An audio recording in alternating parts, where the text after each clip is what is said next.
This conference will now be recorded. Brendan. Here. Commissioner Donner. Here. Commissioner Anaya. Here. And I am here. Next, Pledge of Allegiance. We'll stand for the pledge. I pledge Allegiance to the flag of the United States of America and to the republic for which it stands, one nation, under God, indivisible, with liberty and justice for all.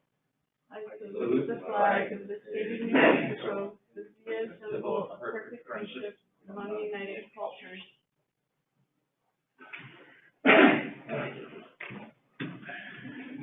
Okay, need a motion for approval of the agenda. I'll make a motion to approve tonight's agenda. I'll second.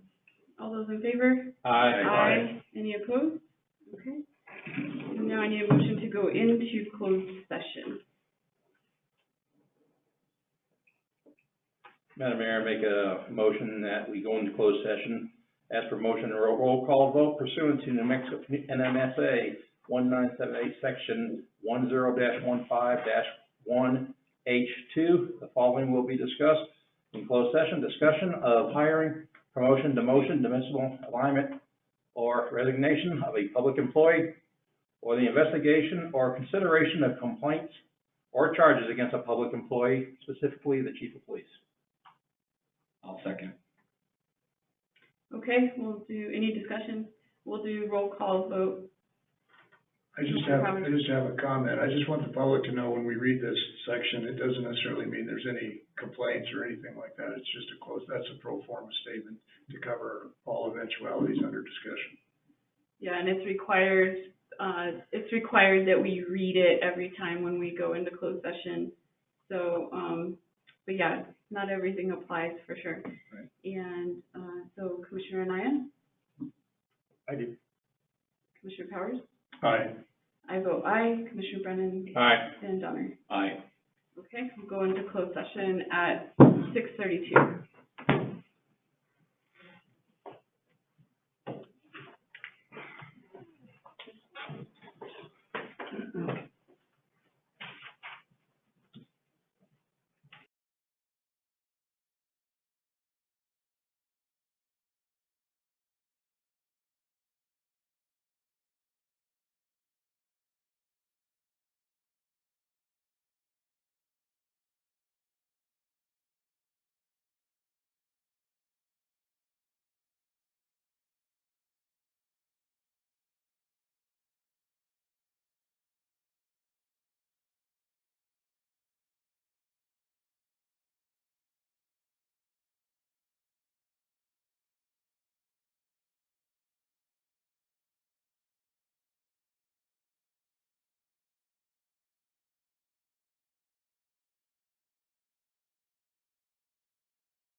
Okay, need a motion to come back into open session.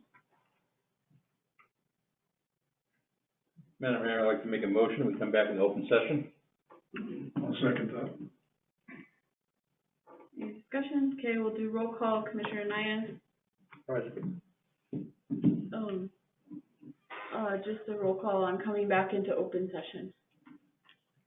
So yay or nay? Yay. Okay. What did I say? You said present. Okay, Commissioner Brennan, Aye. Commissioner Donner, Aye. I vote aye, and Commissioner Powers. Aye. So back into session at 7:19, and now we'll do our affirmations. I affirm that only this item was discussed in closed session, and I have no conflicts of interest. I so affirm. I so affirm. I so affirm. And I so affirm. Okay, thank you, guys. All right, at this point, we're at public comment on agenda items. So, those of you in the room here, if there are any public comments, please come to the microphone and state your name and address and your comment, please. Okay, no one here. Let's go online. Sorry, what? We have someone? Oh, Do we have? Oh, come on up, sir. Actually, that can wait until the public hearing. Thank you for checking. Caller number 2, Jesus has unmuted you. Caller 2, do you have any comments? Okay, then we'll go to the GoToMeeting. We have several people on the GoToMeeting. You can unmute yourself and make any comments that you have.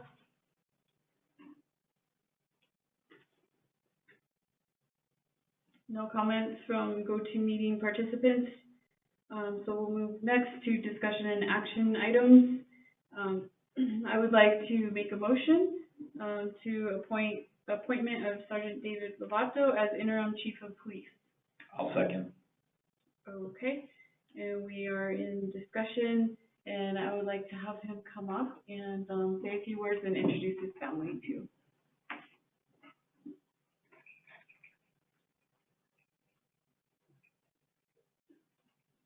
Hello, so my name is Sergeant David Lovato. Y'all know me.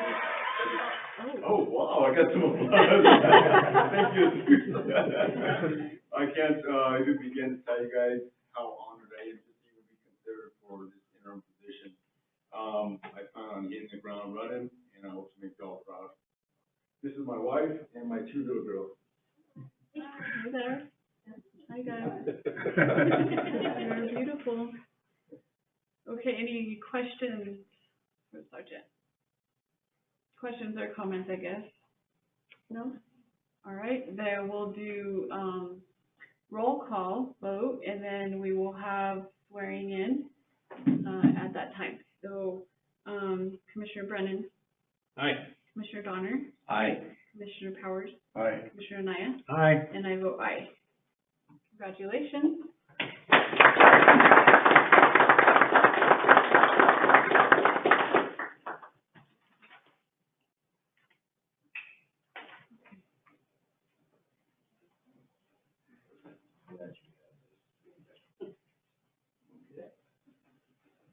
We have an alternate judge here with us this evening. Thank you for coming.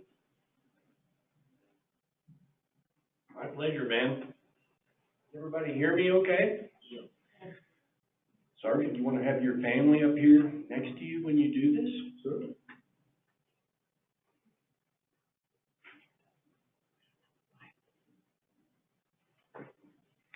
Okay, folks, we are going to swear in Sergeant Lovato as the interim chief of police.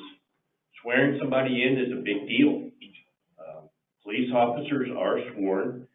Then when you take a position like the sergeant's taking, we do this again for a couple of reasons. One, just to reaffirm in his mind the responsibility he's taking on. And two, to demonstrate to the community the responsibility and duties that he's taking on. So it's pretty important. So what we're going to do is I'm going to ask Sergeant Lovato to raise his right hand and repeat after me.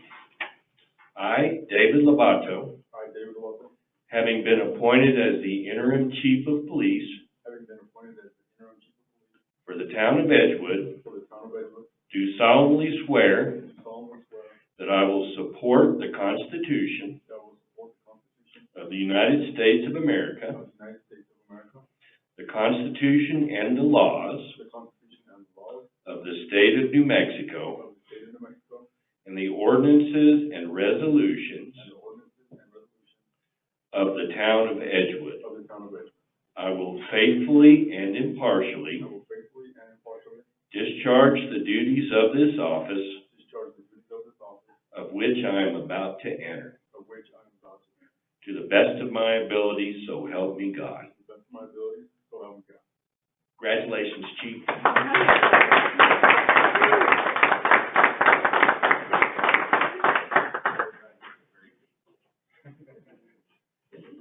So, we just have to sign this oath, and you'll be the chief.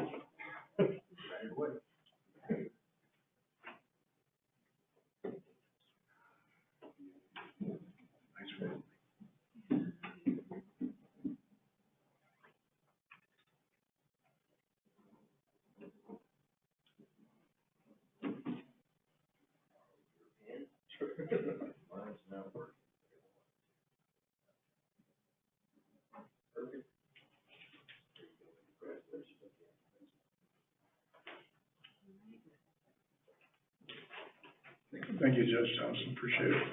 My pleasure.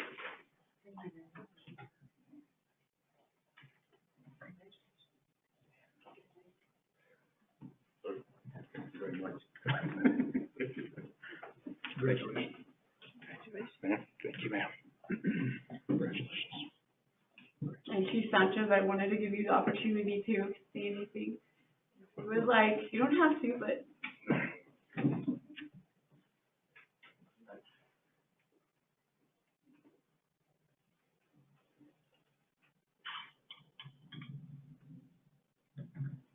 I just wanted to make a couple of comments about Sergeant Lovato, now Interim Chief. Lovato, you earned it. You deserve it. And this will be, I've discussed it with the commission on multiple times. You were born for this. And I will be there in every step of the way I can help you. All it takes is give you my door, give me a call. To your wife, congratulations. Hope you enjoyed stadium. And the late night phone calls, I'm sure you got them now, but, I'm very proud of you, and, really looking forward for what he can do for this community, because I think he can do great things for everybody. Thank you.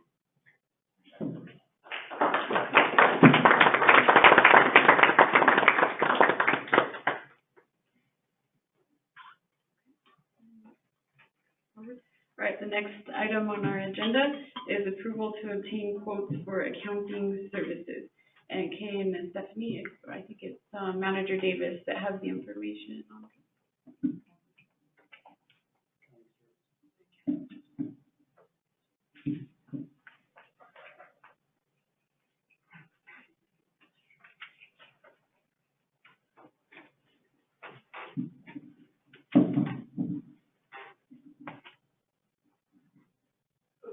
We are asking for the approval to obtain quotes for accounting services for the three big, should I mention the subjects, which is the accounting services?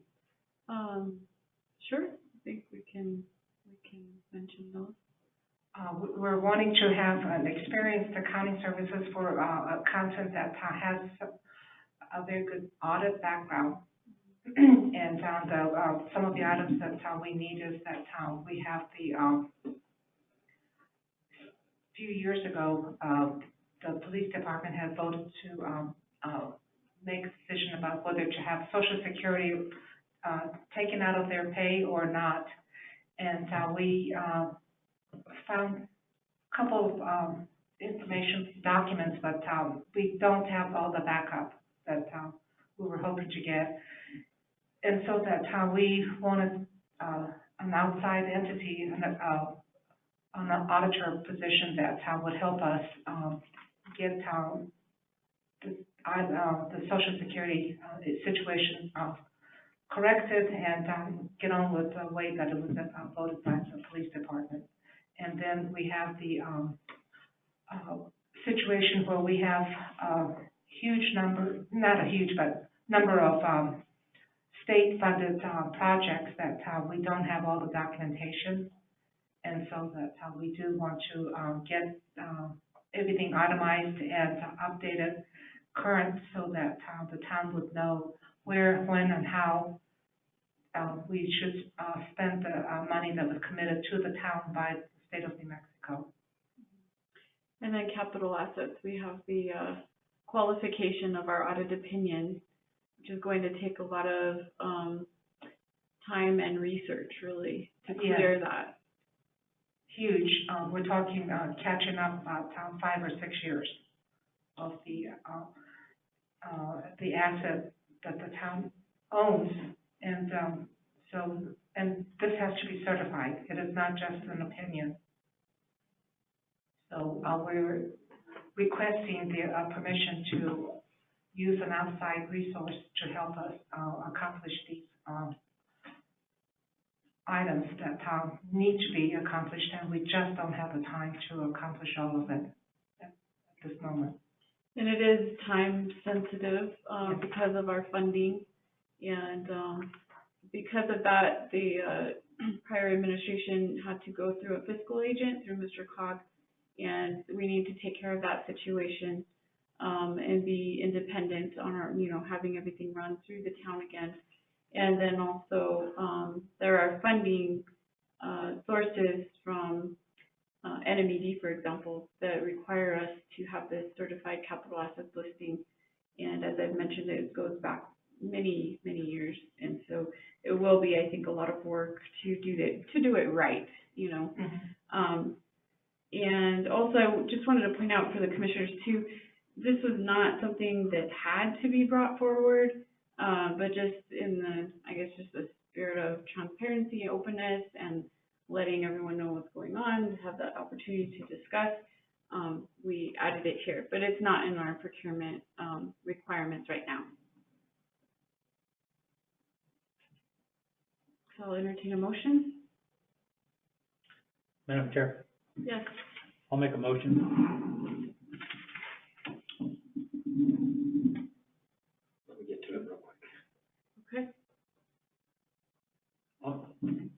I'll make a motion to approve and obtain quotes for the accounting services. Do I have a second? I'll second. Okay, moved and seconded. Any discussion, questions?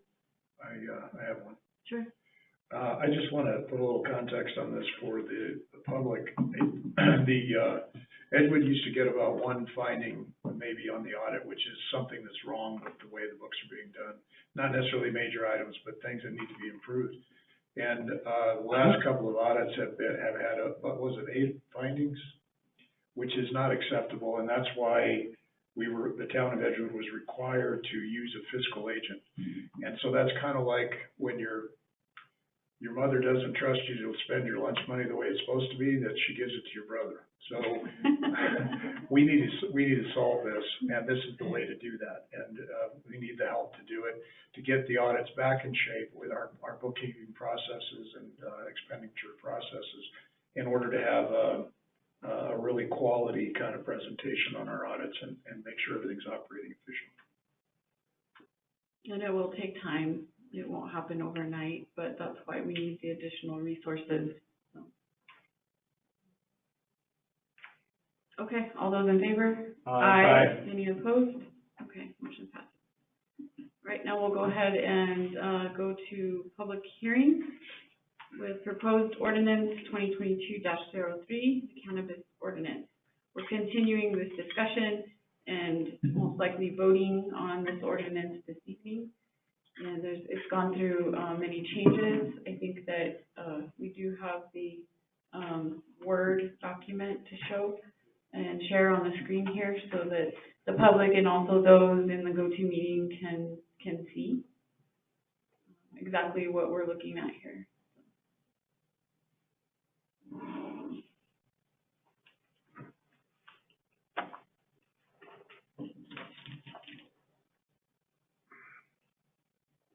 Okay, so the changes reflected here, in the kind of turquoise color is, showing the merging of the language for a cannabis business license in with the regulation of the cannabis, operations. And so that's what's highlighted there. And, if you scroll down, there's some other changes that I can summarize.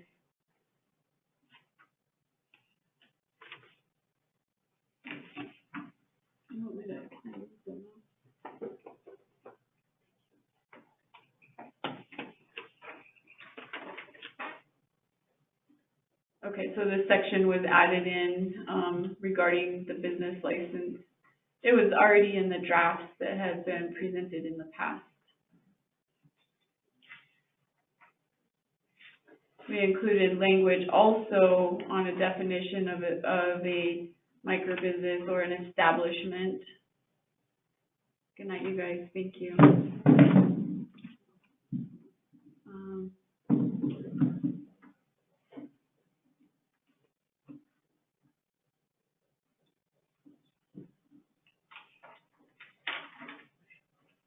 Scrolling, I'm gonna get somebody dizzy. Somebody online. Trying to get to the next change.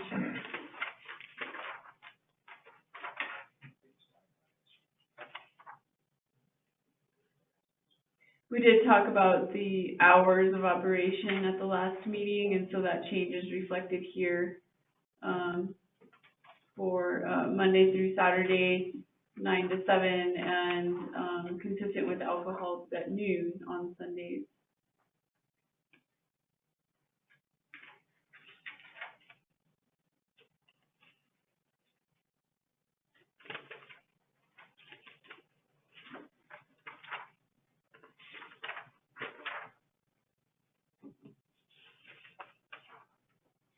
Okay, so I think what's happening here, I need to go to view. This is a different computer, so I'm not quite used to, it's not showing us all of the changes.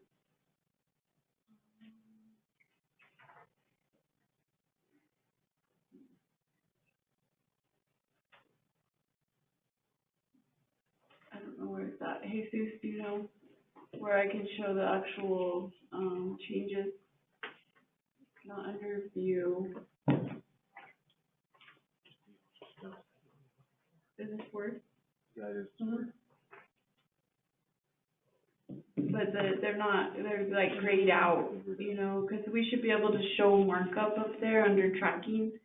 See how at the top, like, right, no, it's under, yeah, it's grayed out for some reason. Oh, okay, all right, so what we'll do then, guys, is we'll go through and just kind of, we have the changes that we know that we can point out in here, in our, Pick it up line by line. well, they're in there, but we'll just highlight them and show them.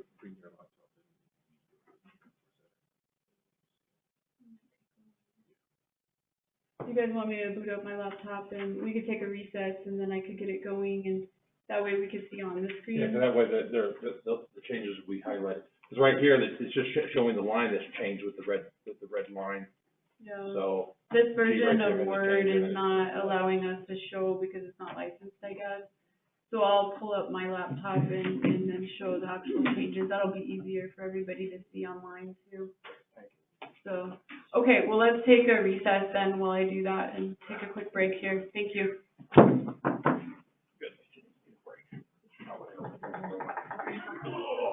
Computer, no matter. How you doing?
Session at 7:43. So we're able to bring this up on screen and share the screen. You'll see in red a lot of the changes that were formatting, for example, and there could be more of formatting that administration is allowed after you, even after this is approved, if there's, you know, some alignment or you know, but no actual content other than like typos and formatting changes. But we caught some of them, so you'll see those, just adding in semicolons and ands. This is where I was referencing earlier, the blue that was merged in with the licensing. And the language I referenced earlier about an establishment and the definition of establishment.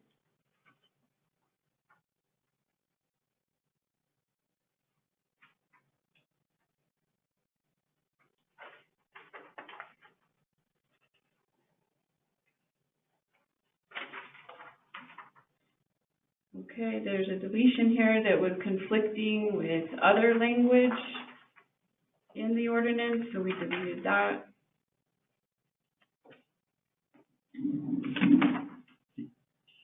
We added a Madam punish. Chair, Yes. are you Commissioner showing Anaya. the page numbers when you talk about it? If I do that, it will not be big enough for people to read. No, are you, just mention the page number. Okay, sure. So this is page 8, and we added in town cannabis license and town business license was the change you requested to have both shown. Correct, Commissioner Anaya? Yes.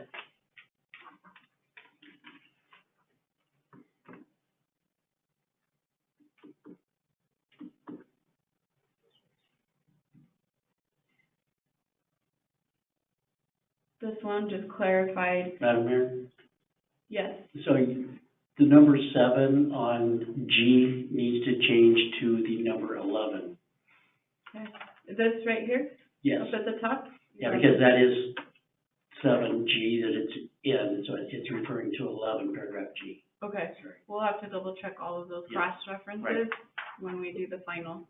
But now it's fine too, it doesn't matter, we can fix them now. Okay, and here, so we have the 1,000 feet from any other licensed cannabis establishment, except for any established cannabis business operating and meeting all the requirements as of the date of the enactment of this ordinance. In addition, again, we have the 9 a.m., 7 p.m., and Sundays noon.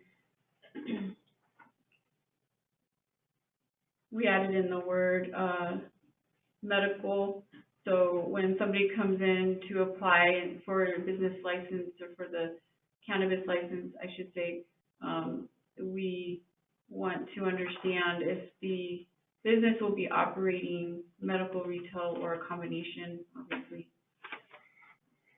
So we know what is happening where.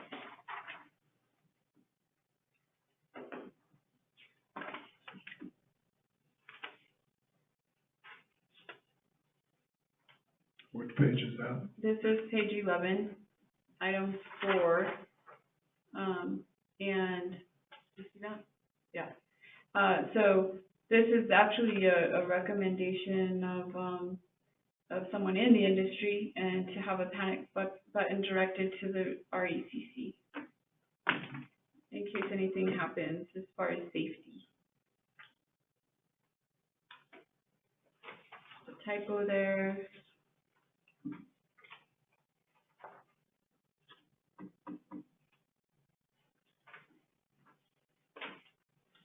We changed, there was a typo, and then changed in item F on page 13. Instead of producers, we use the word outdoor cultivation businesses may only be permissive within agriculture.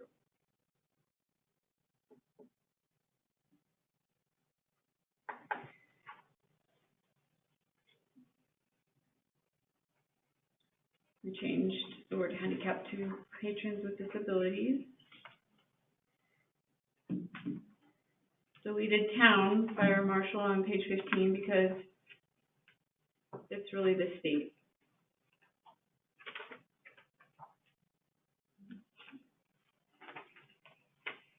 This is another suggestion we had, page 15, item F, to add, or commercial C2 zones if approved for a conditional use variance.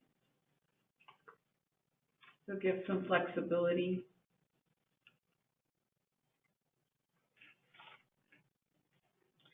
On page 16, again, and this one we deleted the conflicting language, and then in item D, we have the language, except for any established cannabis business operating and meeting all the requirements.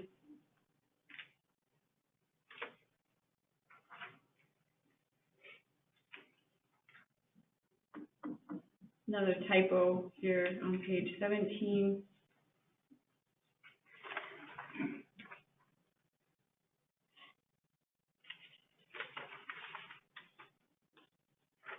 Formatting change, typo.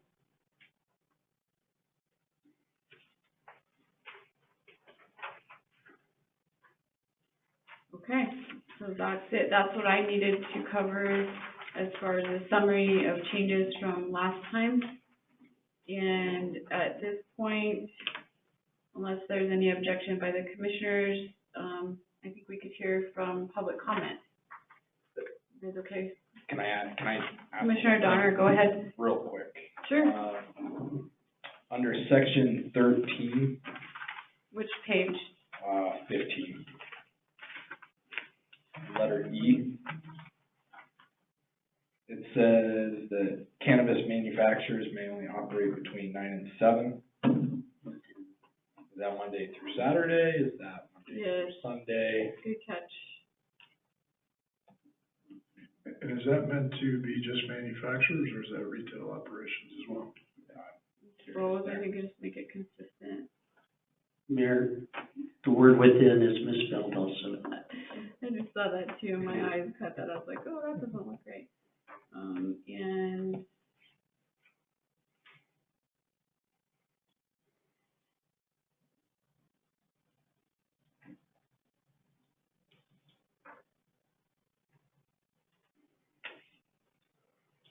Commissioner Powers, you're asking about for retail. If you look at section 12, paragraph D, it talks about the hours of operation for retail. Okay, so they're separate, and it's already covered. Okay, thanks.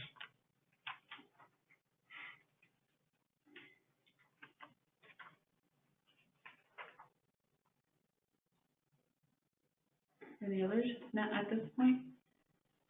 Okay, members of the public, feel free to come to the podium and state your name and address and your comment.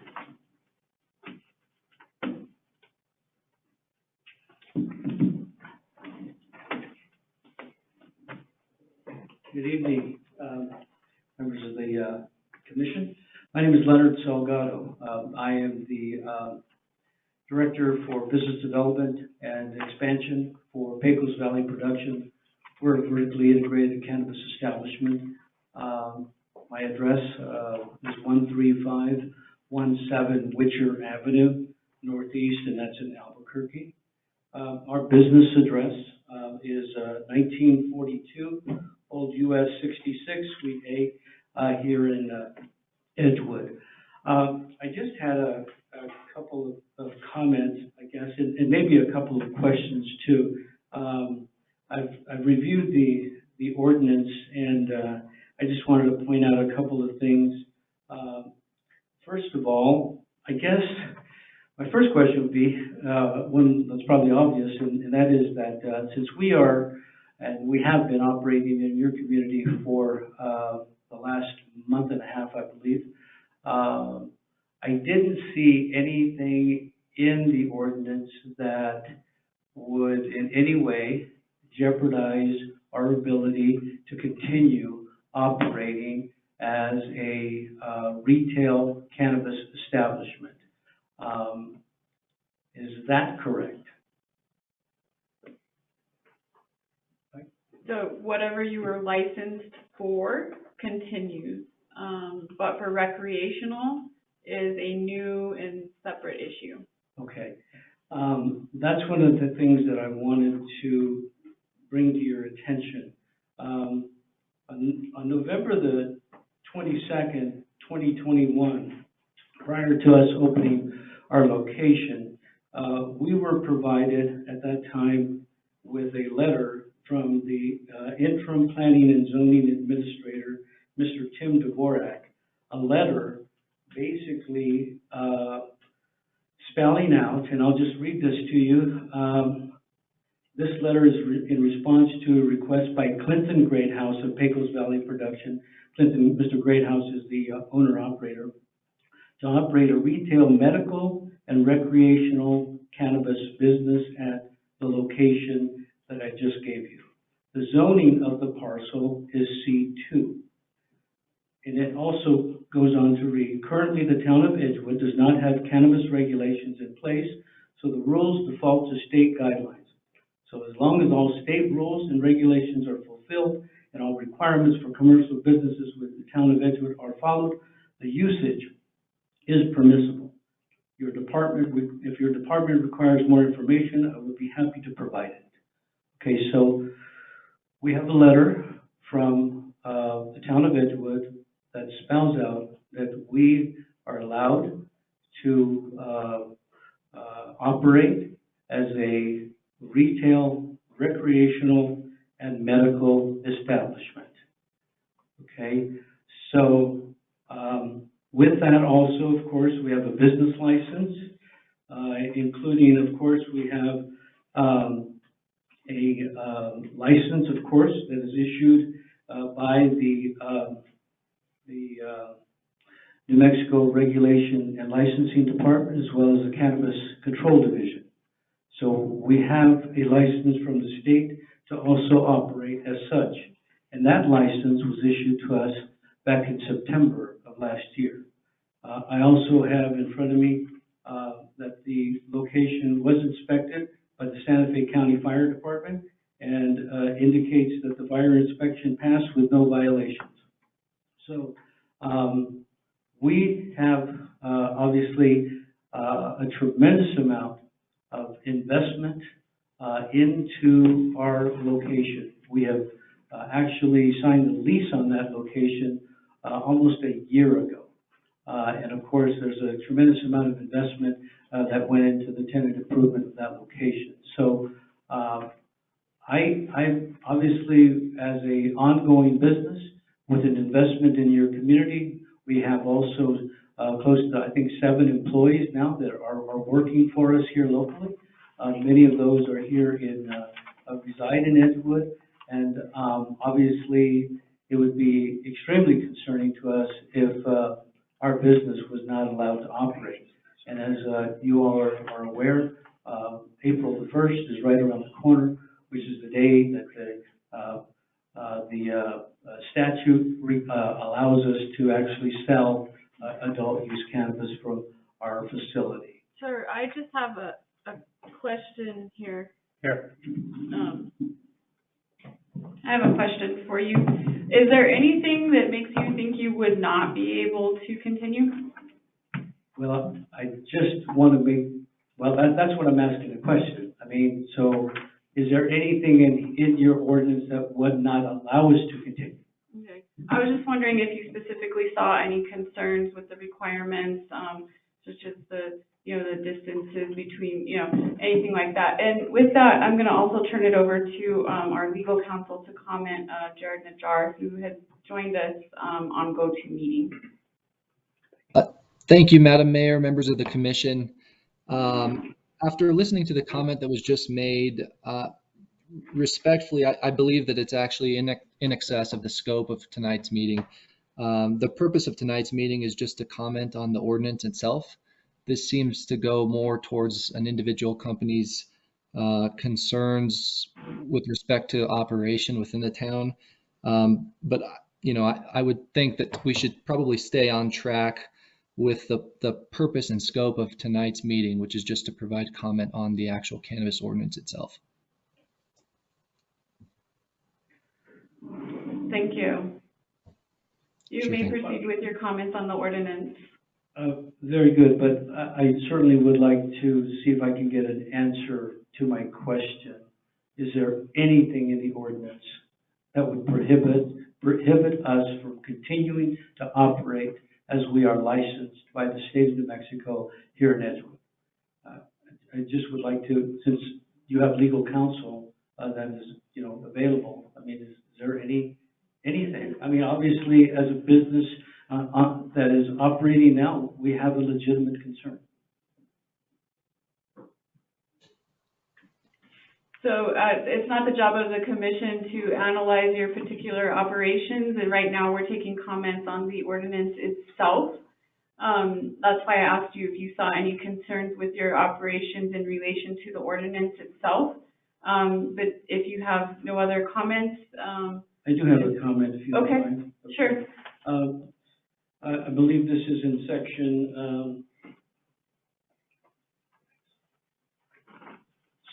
12, Cannabis Retail.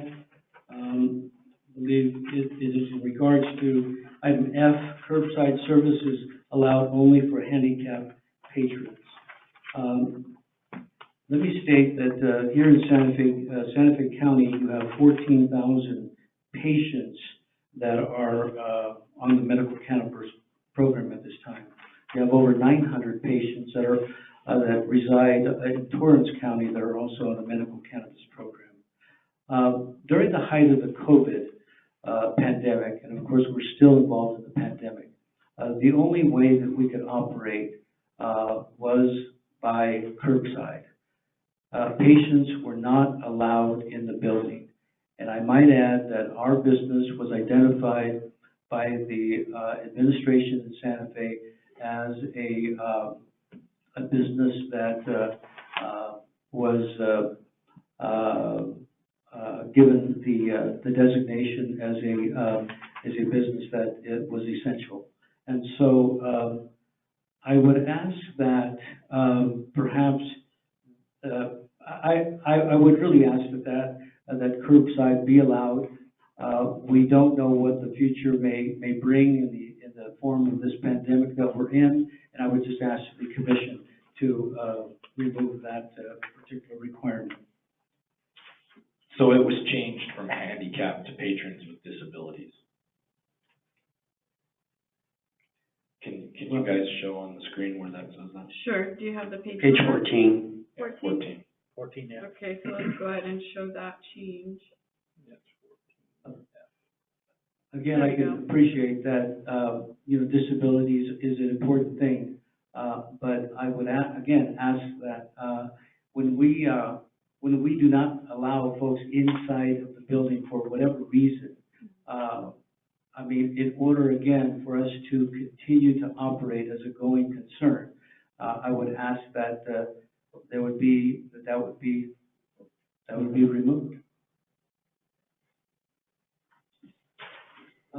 Mayor, if I may? Let's let him continue with his comments, and then we can go into discussion.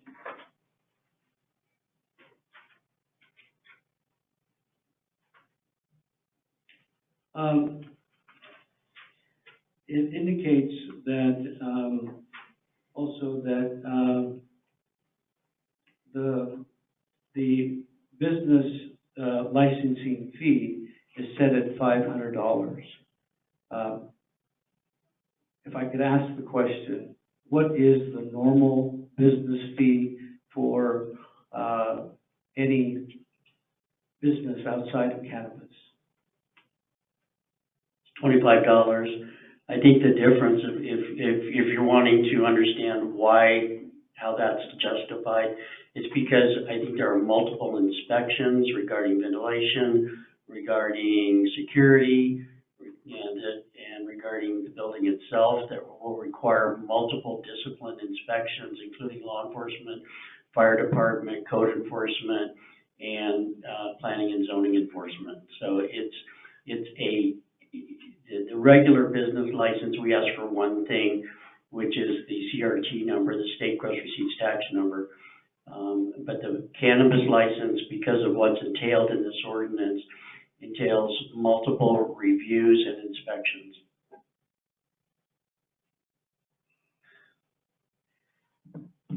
I can appreciate your comments, sir, and I do respect what you're saying. However, we are governed and inspected by the Regulation and Licensing and the Cannabis Control Division. In order to operate our facility, they also inspected our facility. The only inspection that I had, and that was mandatory, was by the fire department. And I mean, I think it's excessive. I mean, that's 16 times more than a normal business license. I would ask that perhaps you would reduce that to a more reasonable sum.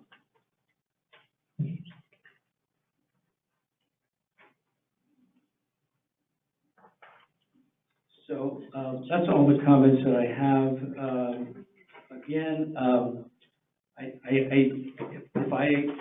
you could help direct me into who I would need to speak to in regards to our existing business, and if there are going to be any issues with us continuing to operate based on the ordinances that you are recommending.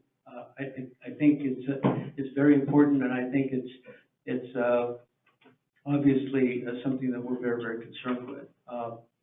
Is there anyone, even through your legal counsel that's listening, if you can direct me to who I need to make that inquiry to? Can I ask a question? Mr. Najjar. Go ahead, Commissioner Powers. Mr. John. Okay. Sir, have you consulted an attorney and had him review the ordinance to answer that question for you? We have not. But we don't see anything in here that would prevent us from continuing our business activities. Right. Again, based on the information we've received from the town of Edgewood previously, and in opening our business from the beginning, and from the state. That's in the nature of a legal question, and I would highly recommend that you get your own counsel to look at the ordinance to determine whether your business fits the description of what's allowed to continue to operate within the ordinance. Thank you. Thank you.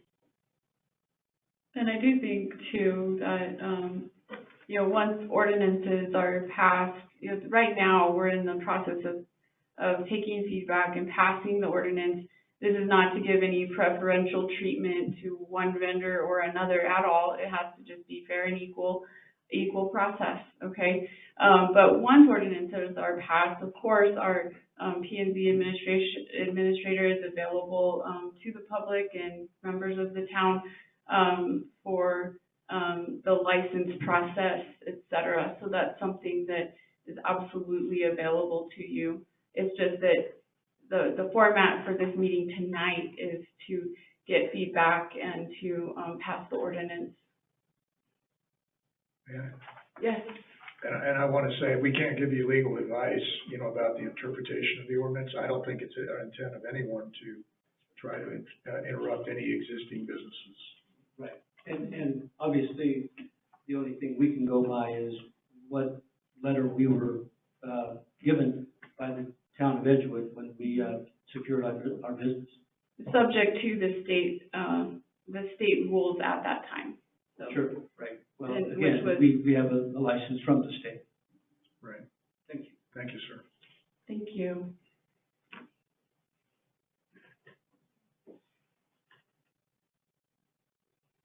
Good evening, everybody. Good evening. I've been really asking in most of this, but I have a question. Name and address, please. I'm sorry, I'm Barbara Barrett from 6 Pinto Court. Thank you.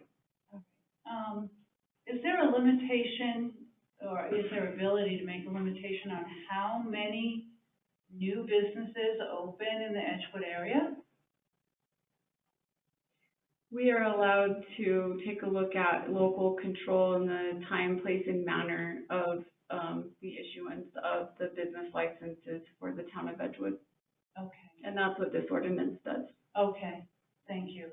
And, no, I can't remember what the other thing was, but thank you. All right, thank you. Thank you. Who's next? Anyone here in the room? Okay. Let's go online then. Jesus, if you can unmute caller 2 and any other callers we might have up there. Okay, caller 2, do you have any comments? No? That cooling noise coming from them. Okay. That happened the last meeting as well. Okay, anyone on the go-to meeting, go ahead and unmute yourself, state your name and address and your comment.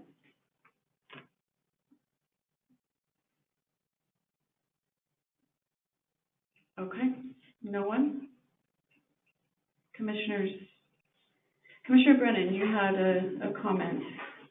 Yeah, in reference to the curbside service, when we went into COVID, lots of different businesses were given a waiver to operate so they can operate on their patios, their sidewalks, during that instance. And I would assume that we would be able to do the same thing if we ever went into a lockdown again. We could give a temporary approval to be able to do curbside service on the sidewalk.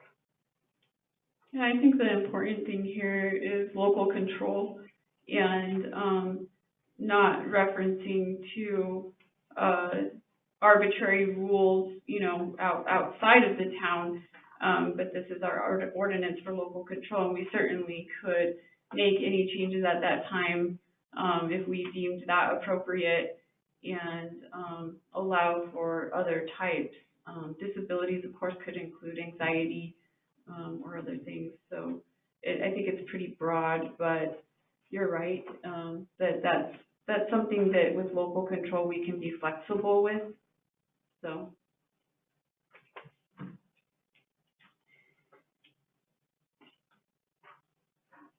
Anything else? Commissioner Anaya, you good? Madam Chair, Yes. I am very good. You're okay with this? Madam Mayor, Yes. there were some things that commissioners conveyed to me that we haven't discussed. I don't know if you want me to identify those. They're fairly minor, but I can do that if you'd like. Sure, if they don't have their list in front of them. Yeah, unless they want to do that, I mean, it's up to them, but I did compile everybody's kind of input, so. Okay.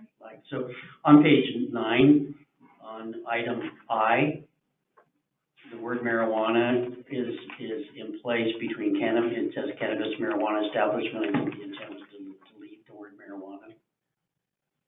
So that could be deleted. I'm sorry, which section was that? It's on page 9, on paragraph I. Okay, got it. Got it, okay. On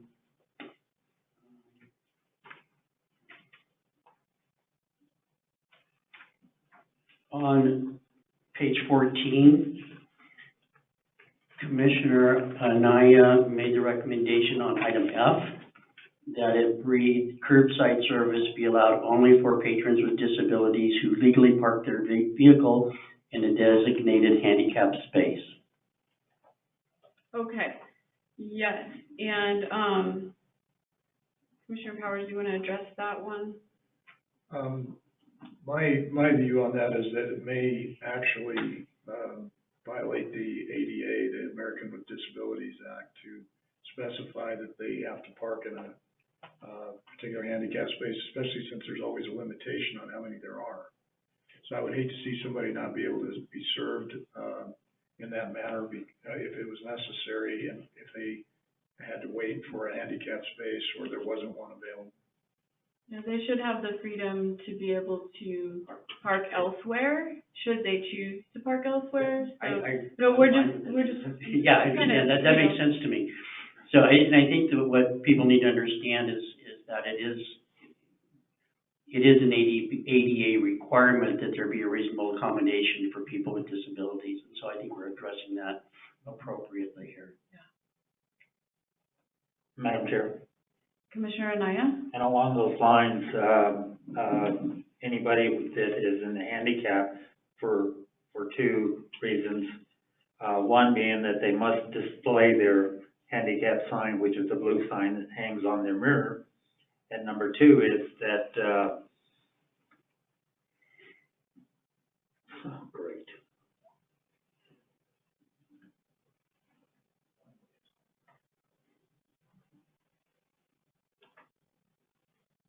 Oh, that's it. Okay. So, commissioners, do you think that that's something that we should add as far as seeing their placard, or, are you concerned, Commissioner Anaya, with, enforcement of this, perhaps? Well, I'm more concerned about being fair with the ADA requirements, and handicap is one of the issues that I have when they don't have the space to park.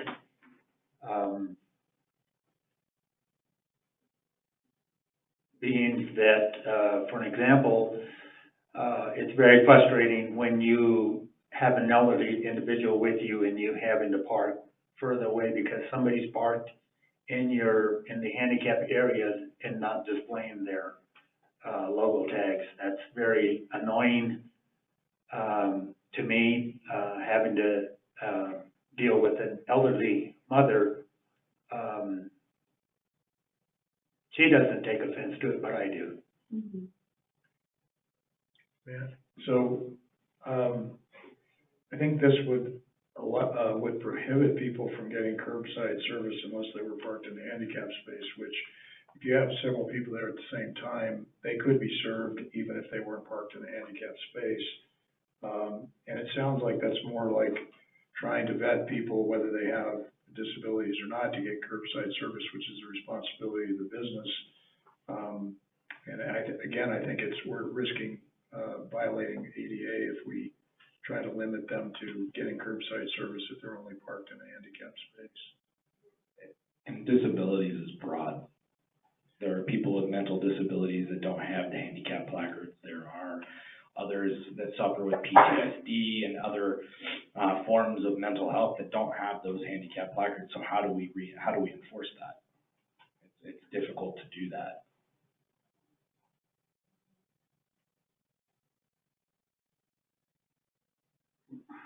So we want to make sure that anybody with disabilities can get curbside service, but I think that limits them to unfairly and might violate the ADA. Well, then, if that's the case, then we need to open up curbside services to anybody. So I think we just open it up to anybody that has a medical card. Anybody that has a rec card has to go in. It's been open for the last 50 years. Curbside service has been the... Would you like to make a comment, sir? We'll come to the mic.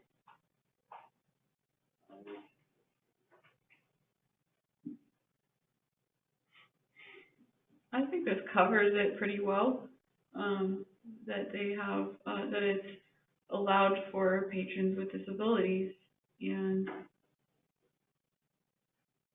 or do you want to require them to show their card?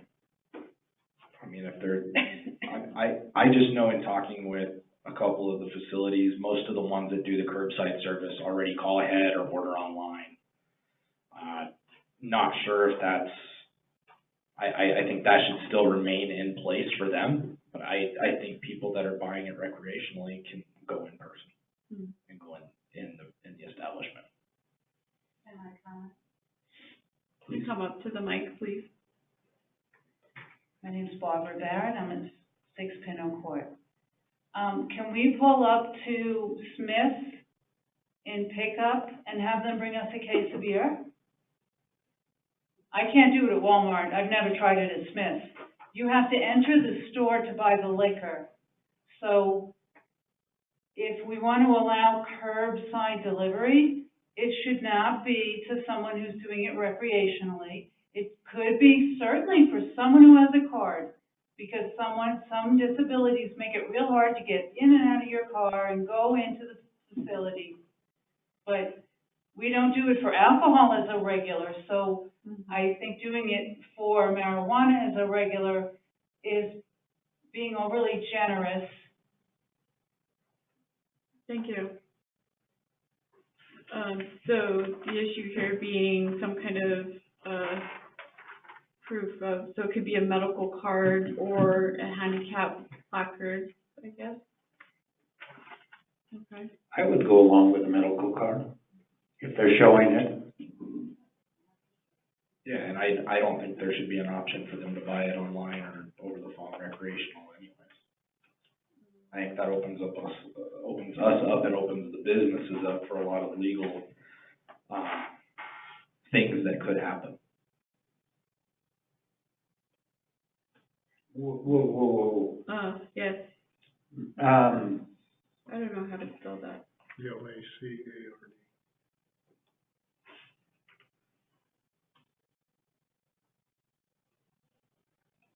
I don't know what it's like to order,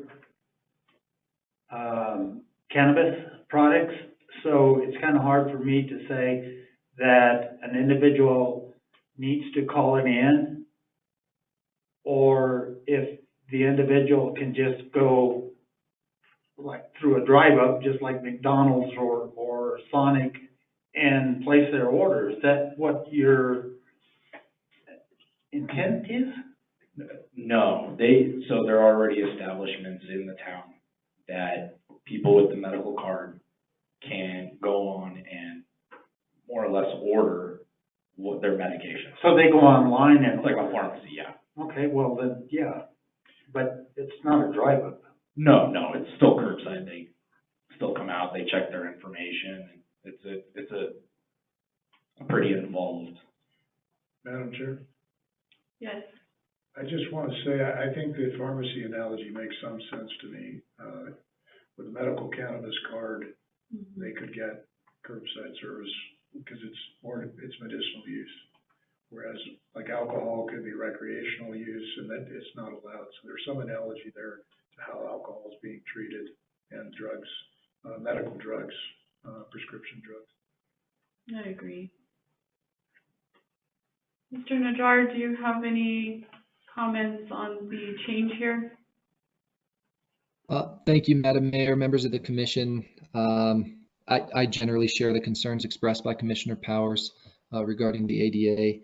I think we want to avoid making a distinguishment or distinguishing those who are physically impaired versus other forms of disability. So I guess my only question to the way it's currently drafted would be, what if there's someone who has a physical impairment, but they don't have a medical card or a handicap parking placard?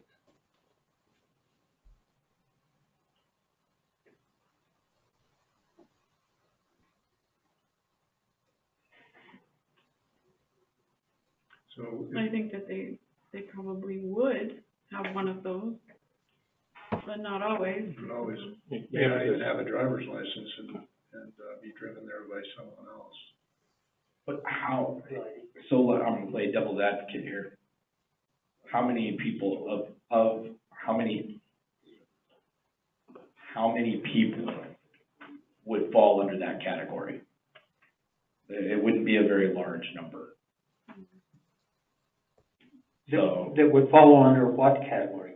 the ones with no placard or card. We're being pretty generous here because as it's been mentioned, that's not the case for alcohol. That's what I'm saying. I think it should just be medical card. Unfortunately, I don't think the handicap placard does much. I know people personally that can walk into a store and do it constantly, but they are disabled veterans and have the placard. They have all the capabilities to walk in and get their stuff recreational. So you're saying just limit it to the holders of a medical card? Yes. What do you guys think?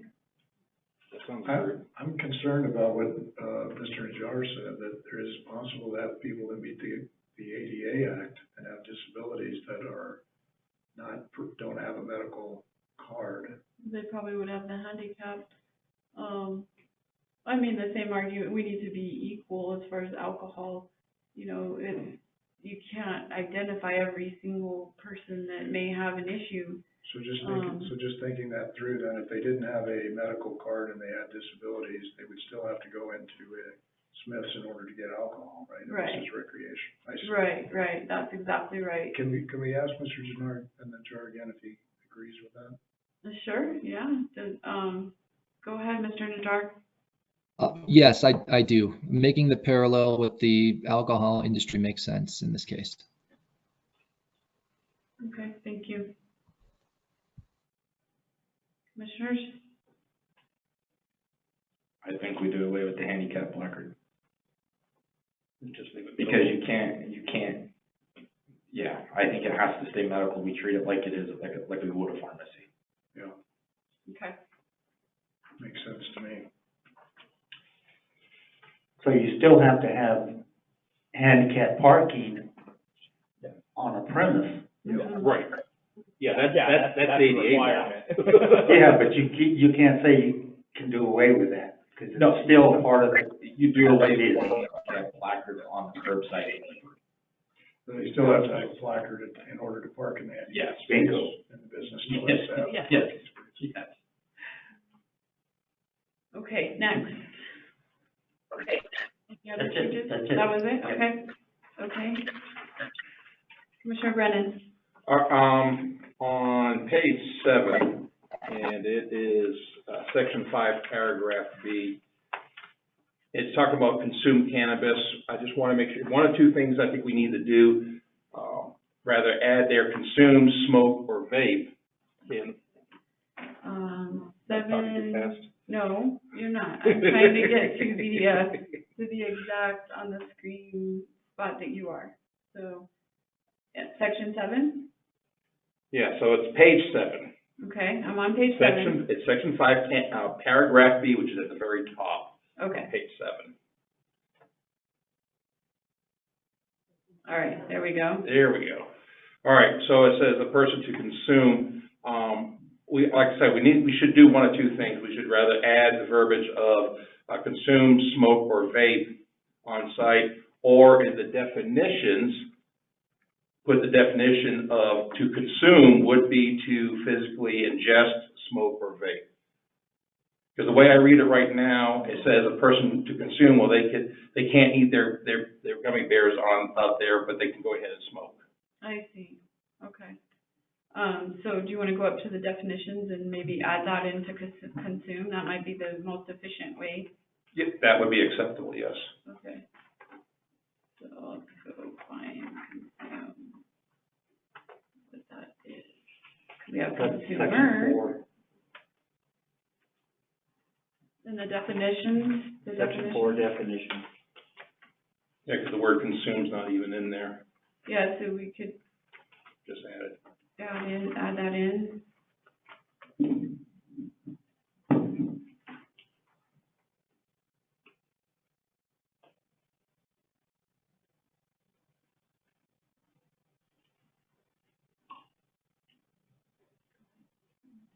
The language again.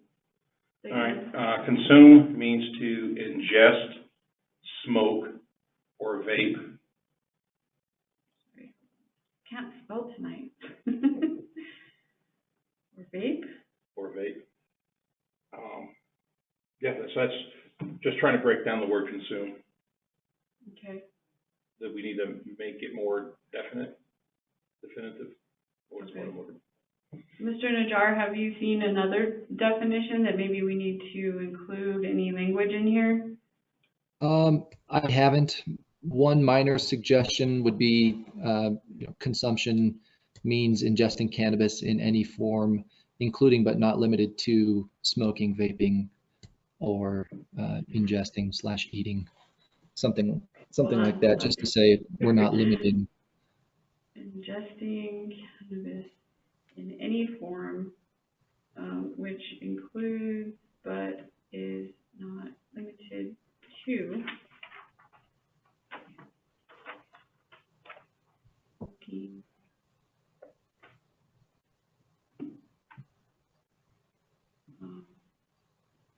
or vaping? What did I miss? Let's see, smoking, vaping, or eating. Yeah, or consumption of edible products, maybe. Yeah, that sounds good.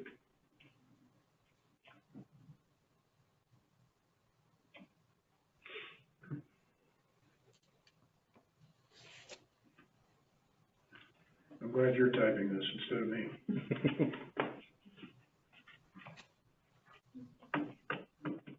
Okay, there we go. That's a great addition. Thank you for that. Anything else?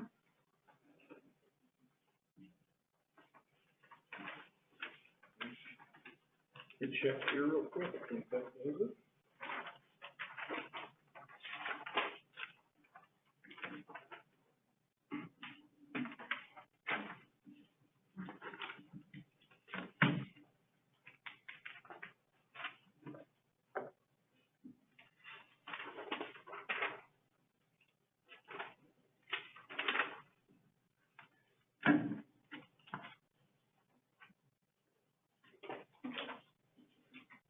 I'm good with content. Okay.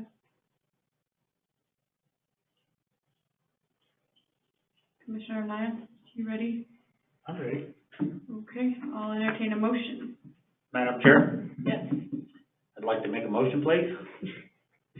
go for it. The motion is to adopt, the Town of Edgewood Ordinance 2022-3 as, submitted and changed in tonight's meeting. Do we have a second? Second. Okay, any other discussion? Okay, we'll do roll call vote. So, Commissioner Powers, Aye. Commissioner Brennan, Aye. Commissioner Donner, Aye. Commissioner Anaya, Aye. and I vote aye.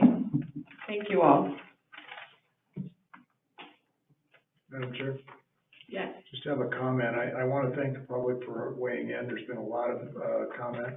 Helped the ordinance a lot. It's a hot button issue that was difficult, and I really appreciate the commissioner's work on this as well. I think everybody did a good job. I'm sure it's not perfect, but it can be amended always at a later date if we find that we missed something.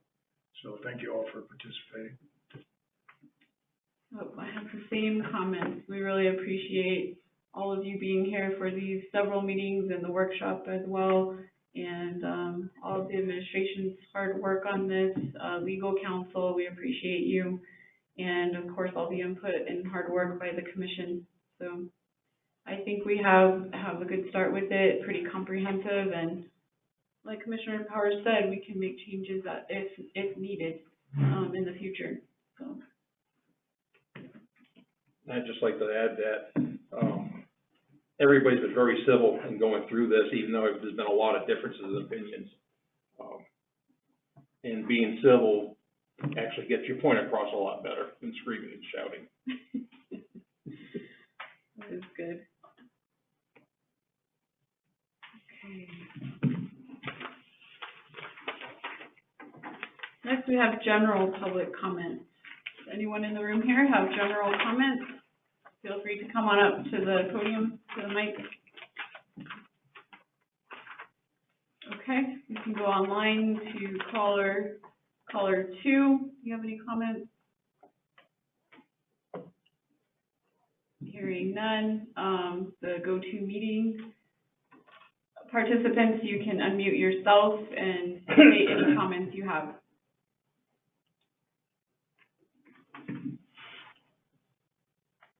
Okay, thank you all of the public for being here and participating. We really appreciate it. We have a list here of future meetings and proposed agenda items, and just wanted to check in with the commission if there's anything that you see that needs to be added, changed. Tuesday, the 29th of March is Vietnam Veterans Day. I just think we should take a moment to honor them and,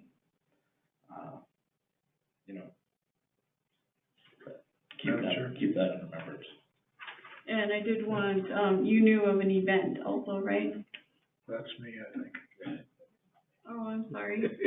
I'm the one Commissioner without Powers. I'm the one without that.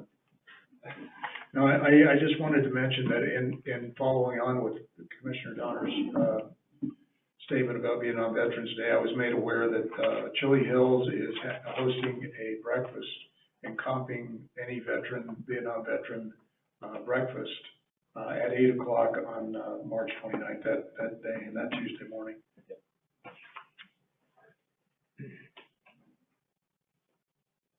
Okay. If there's nothing else, I guess we just need a motion to adjourn.